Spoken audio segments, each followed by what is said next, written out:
It's a beautiful morning to my beautiful family and friends. I hope everyone is doing fine. We thank God for another beautiful day. Well, today we've got a lot of interesting things to share, but before we get down to the business of the day, you remember the story that I shared last year in November about the children who were left in the court after bawishi bafa banyina bayamukupwa futi era oli abawupwireko ayina scam era ashitishamu property y'abaana yonse. Elo banyina the woman died na depression. Mulaibukisha story line. If you are my new follower, you can go kuma post yandaya last year in November, you will find it. You know, well wishers came on board, including a lawyer. So by kesiria yadisa ayana ku court. Yadisa ayana ku court. So apatulelanda the final ruling.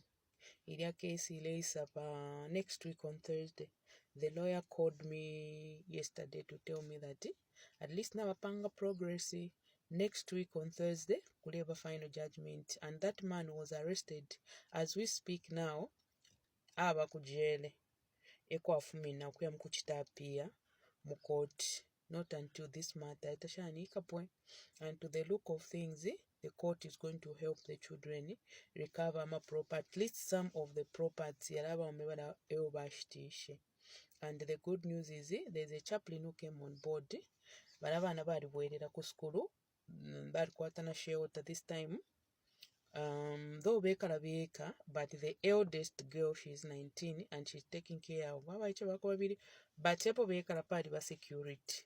Yes, and they're being helped. Yama well wishers body sound board. We've got a sister from Australia who are renting Ninganda, and she has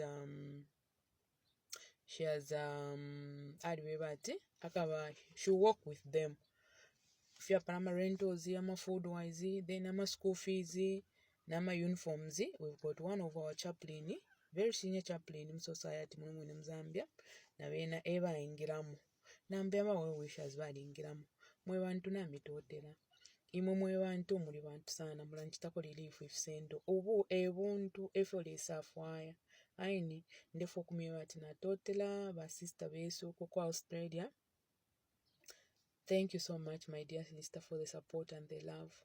And to the chaplain, na totela sana to our council. Thank you. Mwebantu na totela. At least mulesa komukuntuira kwetsendo because ama issues inga yaisa kuline. Yes, and bad day. Nero nishabana balero lesha kuliwe. Mwebantu bantu mwali wabwendo. Na mitotela. So nga muli mu Lusaka. Ruling ile wako next week pa Thursday. Nga mu Lusaka you can ngamkwada kwenye go to court.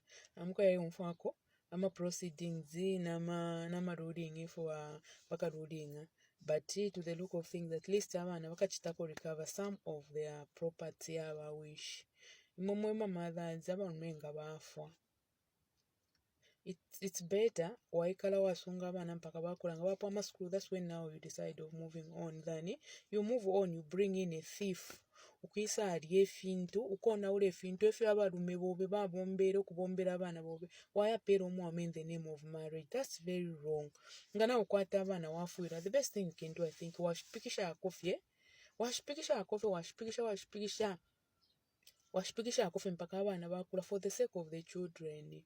Abana bakula ero nomba unga chita move on than wale to muntu mfami life y'abana ero abapoko kona ula fiance, and at the end of the day you even lose your life now leaving the children vulnerable. Takwete na pako basha bakashana So let us get down to the business of the day. So this morning we've got our young lady who is here to share with us her life experience. Bakashana, I hope mwala asambira ko something from this. Ndalanda pano lyonse. Mwafwa kwefe akuchita mu life. You know, there is nothing like free money in this life. They'll give you free money, but at the end of the day, there is a price to pay. Takwa bempia shamala. Ulefu amaneozi ulefu amweneke bunu batawa kwa tenchito. Iwe ulebo onfya, upe wakwalesa, ewa nomba ulebo onfya wapangira business. Ero palasti nomba isa isanga ma problems. Akulu yako bati, na utawishwe nefu halafu mambo. Tawishi whenever I laugh, mama. So stay tuned, my people. We've got a young sister who is here, and if I call advice from the audience, if I good evening, my dear auntie. Sorry for coming to you late, but my situation has left me with no choice but to share with you because I feel like I am dying. I'm a woman aged 29, and what has brought me here? My life is in pieces, and I don't know what to do. And I don't know what to do, my dear auntie, because things are really tough with me. I'm a double orphan. My father died when I was very young, and I was raised by my single mother. Later, my mother died after I finished my grade 12. From that point, I didn't have what to do. I started now sleeping around with different men just for survival. So one day, as I went for my business, I met this man. He claimed to be a man of God. This man used to pick me at least every day for a year. Then later he told me that he wanted to be in a relationship with me. One time I asked him why he was leaving his wife to come in the street to come and pick prostitutes. He said that his wife was very lazy in bed, and him being a papa, he explained things just to defend himself. Later, he told me that I want to rent you an apartment. I want you to be my permanent girlfriend. I can't continue picking prostitutes in the street. I can end up getting sick. For me, it was a relief. I even told my friend, my fellow sex workers, that I found a boyfriend, a permanent boyfriend, and they envied me. This man, he did as he promised. Following day, he gave me money to go and look for a house.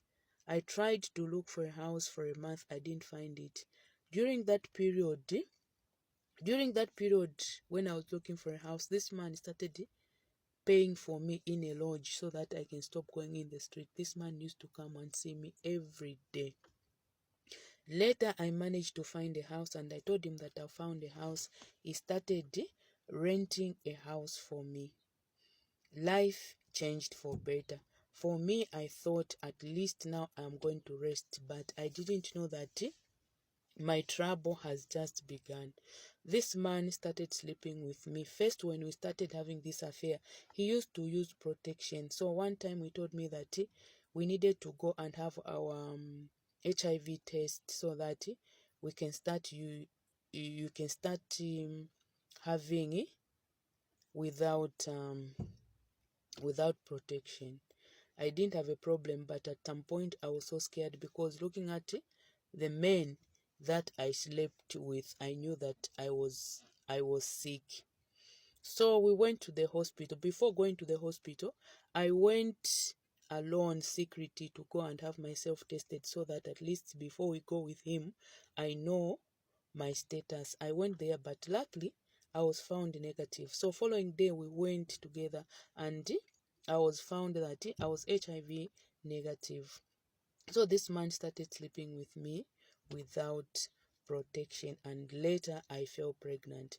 When I fell pregnant, my first pregnant, this man told me that he wasn't ready to take care of the baby, but he was ready to take care of me. So he advised me that when I am 5 months pregnant, I can abort a baby. Then I asked him, why should I abort a baby at 5 months instead at the early stage? He told me that he knew what I was doing, because aborting a child at the early stage is very dangerous. Someone can die. But aborting it at 5 months, it's more like induced labor. Because this man was the one who was supporting me, I did what he told me to do. After 5 months, I went to the hospital to have my baby aborted. After that abortion, this man told me that don't leave the fetus at the hospital. Make sure you carry, because people are cruel. Me, I trusted him, but I didn't know that this man was a ritualist. Even his ministry, he was using people's children to perform signs and wonders. Part 1.